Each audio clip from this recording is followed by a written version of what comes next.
Go ahead. Coach will open us up. I have some special guests here, as you know.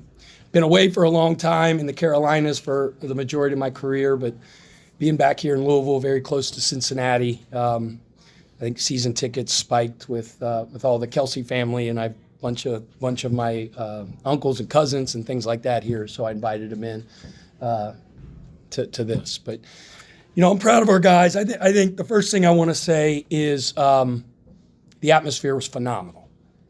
It was phenomenal, and I told our guys, you've earned that. They've worked their butt off, and they're having a phenomenal season.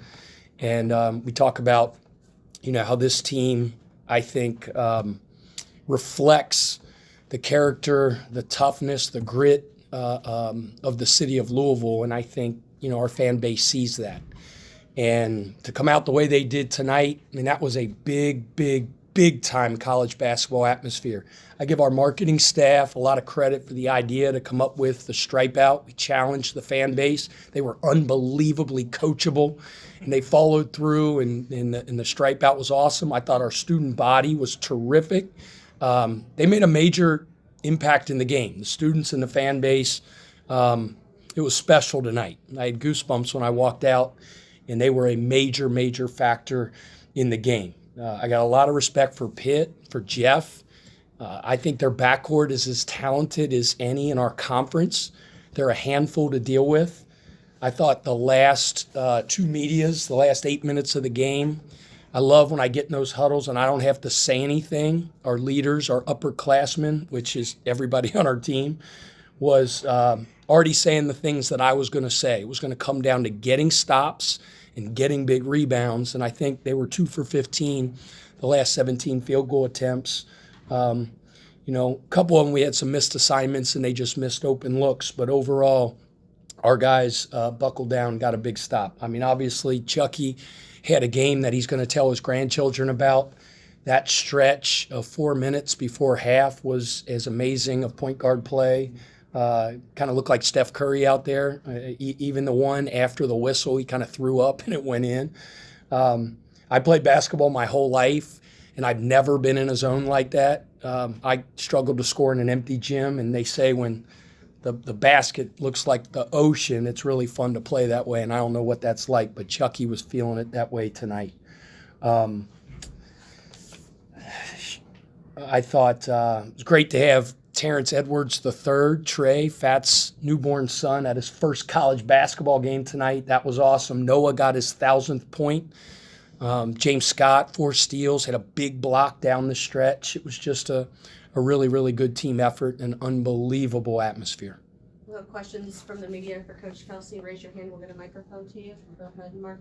On that run with Chucky, you didn't have the lead that maybe a lot of teams might have had because they answered so often. What was the conversation in the second half when they did take the lead and you kind of got it back together?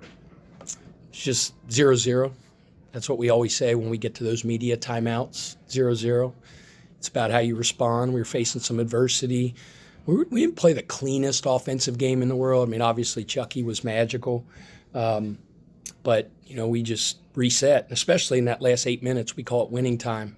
We said we got buckled down and get stops and rebounds. But no matter what's going on in the game, if we're on a big run or if we're getting scored on and we got to correct some things and clean some stuff up, it's always 0-0. And we just try to stay consistent. We're not going to do something different throughout the course of the game. We're going to be the same and just get back to our principles. Dusty, maybe. I think, Coach, you talked about the environment. You get to close out the regular season with 2 more games against the West Coast ACC teams. Just to be able to have this fan base behind you as you go into the ACC tournament and eventually March Madness as well. Yeah. How special is this? Yeah, well, as you guys know, I don't talk about any of that. The only thing we're going to talk about is the next one we play on Wednesday. I'm not worried about the game after that. I'm sure not worried about the conference tournament, the NCAA tournament. You guys know me well enough that it's the next stinking thing, and that's all we worry about. But you're right. You feel it in the city. The city's buzzing. Everybody told me about night game Saturday, look out. We're proud to have an impact in downtown in this city because of the excitement that's come back, and people are flooding into the restaurants and the bars, and they were there all day having a great time. And maybe add a little bit of juice to the game tonight. But you feel it. You feel it when you go around town. People are excited, and the town's buzzing about Louisville basketball, and it's really, really cool. But, guys have a recovery day tomorrow. We get back after it on Wednesday, and we'll try to have the greatest practice in the history of our program on Monday. Coach, what does it say about Chucky? He hits the 6 or 7 when he got fouled, and then he doesn't even take one in the second half. Obviously, they're trying to take it away from him, but he doesn't. And then he has, the huge assist down the stretch at the end of the game. He's got what could be a layup, and he passes it to Javon. Just kind of the ultimate team player. Special. That list came out, whatever it is, the Cousy Award or whatever it was, and Chucky's not on it, right? Yeah, the 10. You watch that game tonight, you tell me he's not one of the top 10 point guards in the United States of America. That's a freaking joke. He's special. He's special. We got a special group. It's his makeup. You talked about his selflessness. Like, he could have made that last layup and had 39. He gave it to Javon. We draw something up for him coming out of half because he had like 1 million points, and he goes, man, they're going to be draped all over me. Put Fat in that position. They'll follow me off the exit screen. They'll open up James for the lob. That's special, And we got a group of guys like that. They're so much fun to coach. They're about winning. They're not about their accolades or statistics, and that's what makes them great. Other questions for Coach Kelsey? Yeah, where does that 6-3 by Chucky rank for you in terms of top moments so far, just in terms of the crowd noise and everything? It was up there, man. The place went crazy. Those yum roars. I talked about, I think one of my first press conferences, the Augusta roar, the Tiger roar that you hear at Augusta National. Well, there's a different decibel level that it hits here when things get crazy, and it was that way. It was that way tonight. I'm real blessed because, we have 2 true point guards. And you remember Chucky was hurt, missed a game recently, and Fat had 27 and 10. You got 2 closers, and we got a bunch of closers, but I thought Fat was really good tonight. Made some huge buckets when we really, really needed him. And I've talked many times to you guys about, the improvement in his defense ever since the start of conference play. I think he's been one of the better defensive guards in the whole conference. And just what about your defense? So you mentioned just Pitt, I think made 2 of their last 13 or 15 shots. What about your defense down the stretch? Really kind of changed the game in a lot of ways. Yeah, that's what closed out the game for sure. Number 15's a dynamic guard. He puts fouls on you. He's as fast and quick twitch as any guard we're going to play against. And he's got this uncanny knack when he gets to the rim. And he'll, if you come over second row, like James was coming over to try to block his shots, he's got this ability, at the last second, to go boom and fire that thing for threes. And we call it Matrix, right? So you've seen the movie The Matrix, when the bullets are flying over the guy's head and they watch it. He throws these passes that if you ball watch, he's going to find that dude. And they got too many open looks off that. And we actually got lucky a couple times that they missed some of those open looks. But we knew it was going to come to a one-on-one challenge because he's a terrific one-on-one player. He wants to go left, and you try everything in your power to keep him from going left, and he gets to his left somehow, some way. And but we start switching pick and rolls to not get 2 on the ball and get spread out. And then we needed everybody to sit down and guard and try to have a crowded floor, and I thought we did that.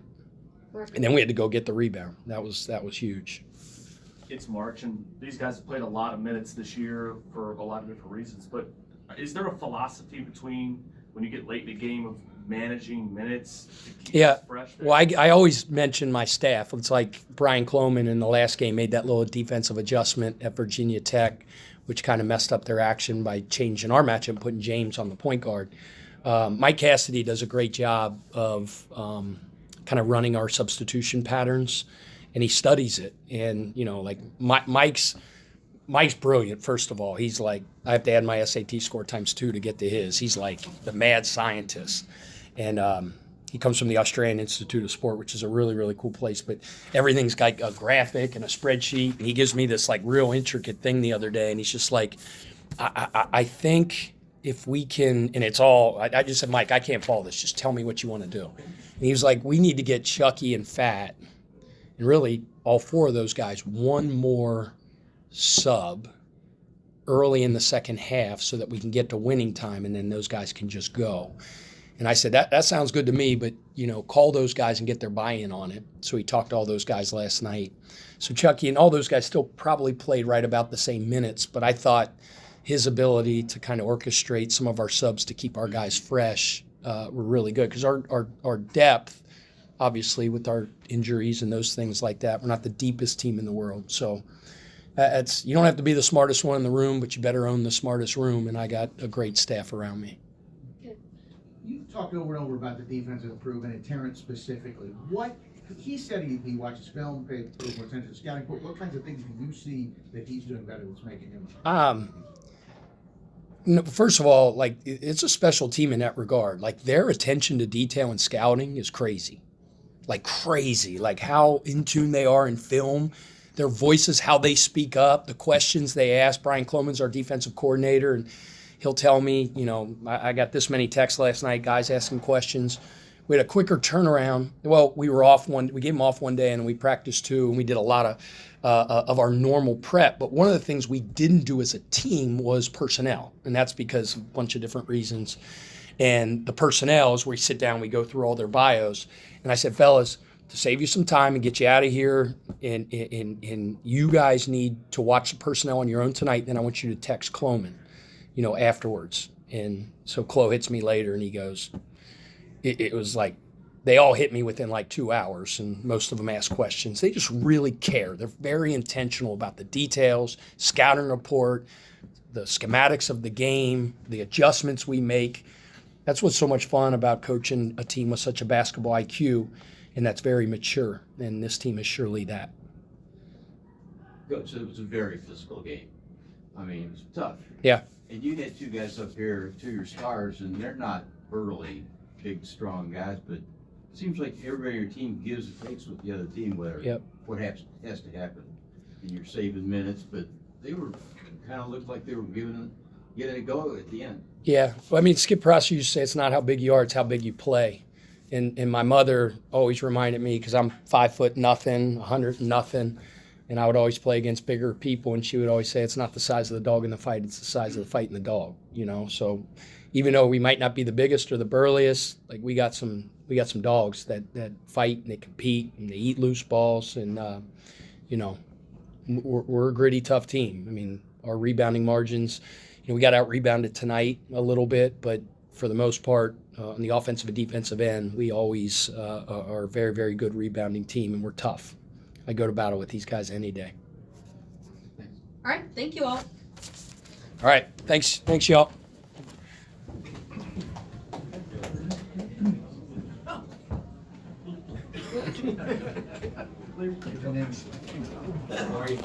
Candy, give you the biggest,